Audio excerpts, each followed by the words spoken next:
নষ্ট মানুষকে রাজার চেয়ারে বসায় দিলে কি ভালো হয়ে যায়? সে নষ্টই থাকে। সবাই চায় দেশ সুন্দর হোক, চাই না আমরা? সমাজ সুন্দর হোক, এটা আমরা চাই কি না? সমাজ সুন্দর হবে কিসের দ্বারা? ঘর বাড়ি, বিল্ডিং, রাস্তাঘাট, এগুলোর দ্বারা না মানুষের দ্বারা?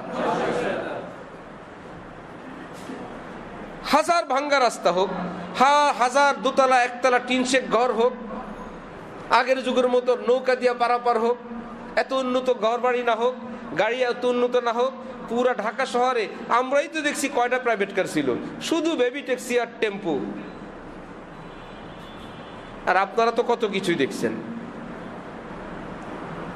3 চাকার বেবি ট্যাক্সি না, এটাই ছিল বড় লোকের বাহন। যারা বড় লোক বেবি ট্যাক্সি দিয়ে যেত, পুরা মহল্লা গরম হয়ে যেত। ক্ষতি কি ছিল? কোনো কিছুর ক্ষতি ছিল না তো, কিন্তু মানুষ ছিল। একজন মানুষ যদি দেশের কোথাও খুন হইতো, পুরা দেশে শোকের ছায়া নেমে যেত, মনে হয় যেন সবগুলো মানুষ ব্যথিত, পক্ষ বিপক্ষ নাই, সব মানুষের মন খারাপ, একটা লোক নিহত হয়েছে। যাদের লোক নিহত হইতো, যাদের পক্ষ থেকে নিহত করা হইতো, সকলেই আহত হইতো মনে মনে, এত বড় একটা অন্যায় হয়ে গেল, এত বড় একটা অপরাধ সংগঠিত হয়ে গেল, কাজটা ঠিক হয়নি, এটা অন্যায় হয়েছে, একটা মায়ের কোল খালি হয়ে গেছে। আজকে কি এটা হয়? একজন নিহতের কথা কোনো কেউ গণে হিসাব করে?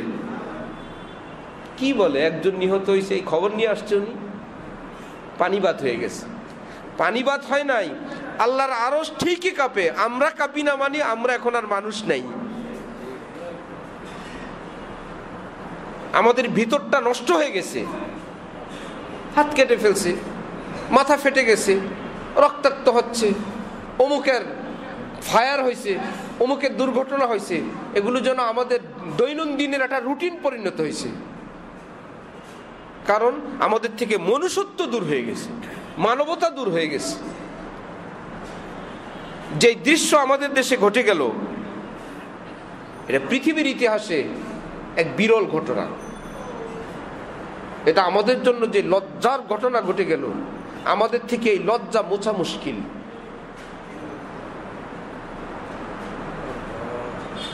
সরকারি বাহিনীর পক্ষ থেকে এবং জনগণের পক্ষ থেকে, উভয়টাই। একটাকেও আপনি ভালো বলার কোনো সুযোগ নেই।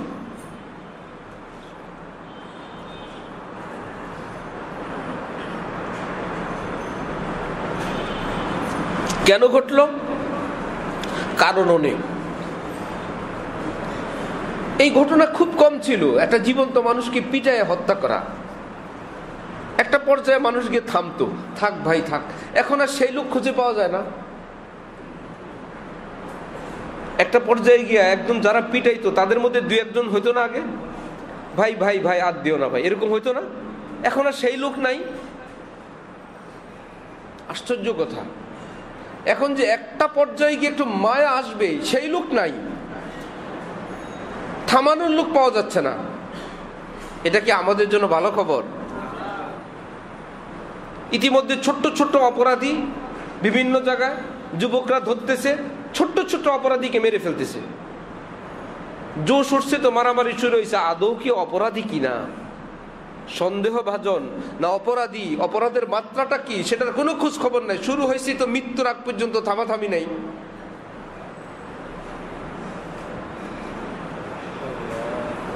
অথচ কোরআনে পাকে আছে একজন মানুষকে হত্যা করা যেন পৃথিবীর সবগুলো মানুষকে হত্যা করার মতো।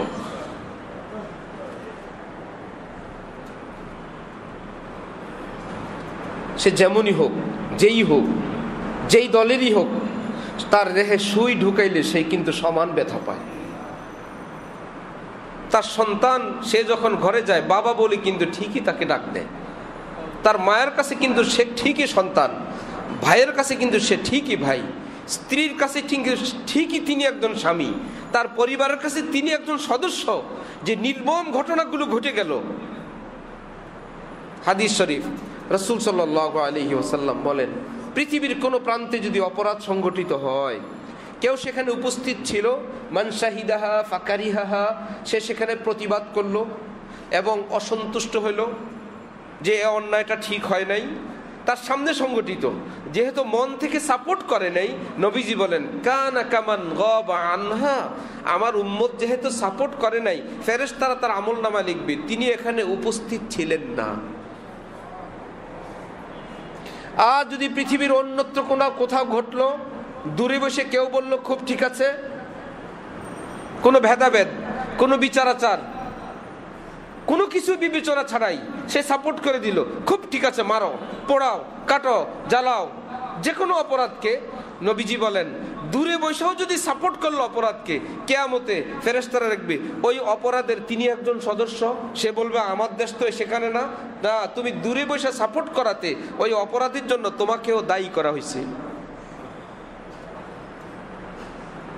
এই জন্য অতি খুশিতে সাপোর্ট করবেন না, অপরাধকে অপরাধ বলে দিবেন, কমপক্ষে নিজের আমল নামাটা ফ্রেশ রাখার জন্য। রাজনৈতিক দলের পরিচয়টা অত বড় না, পদ পদবিটা অত বড় না, ক্ষমতাটা আমার আপনার কাছে অত বড় না, ঈমানটা যত বড়, পরকালটা যত বড়।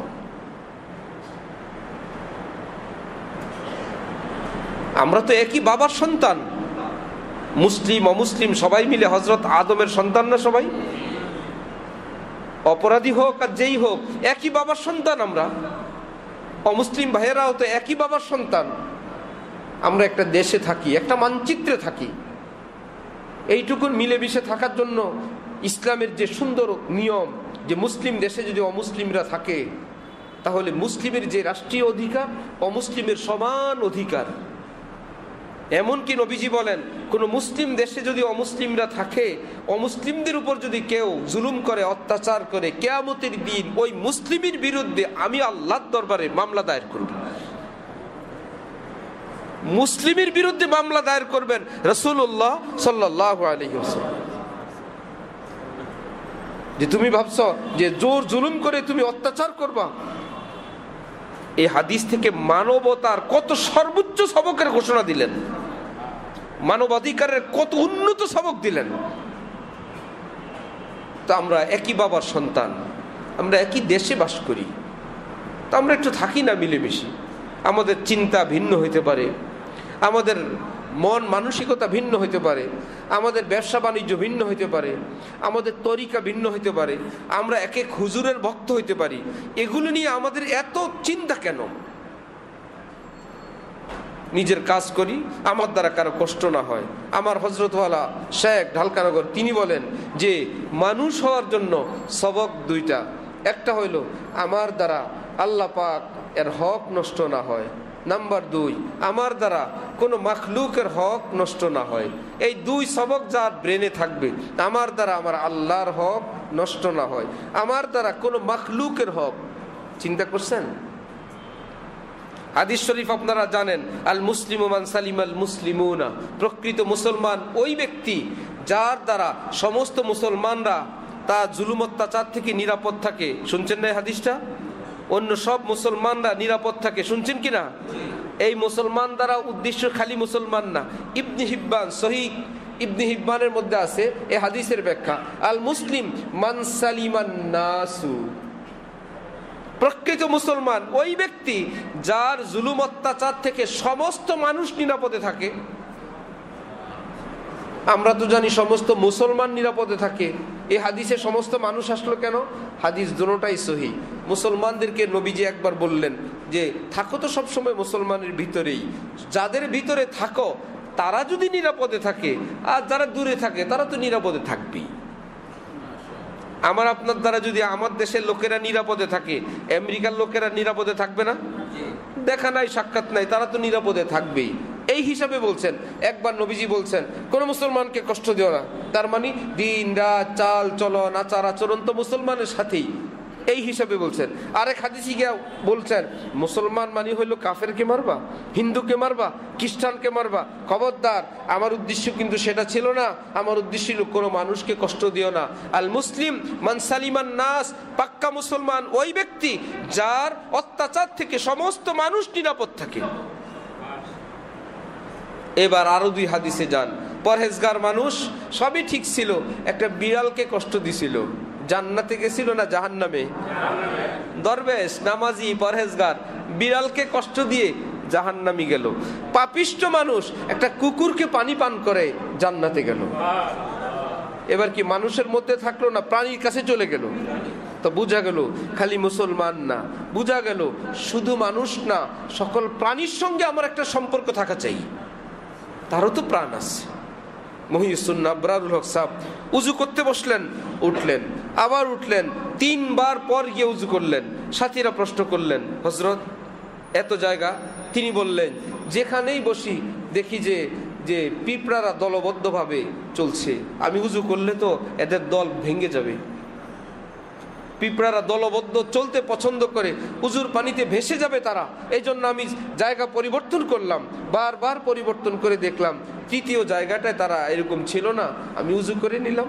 আমার উজুর দরকার, পিঁপড়ার দল ভাঙ্গা তো আমার দরকার না।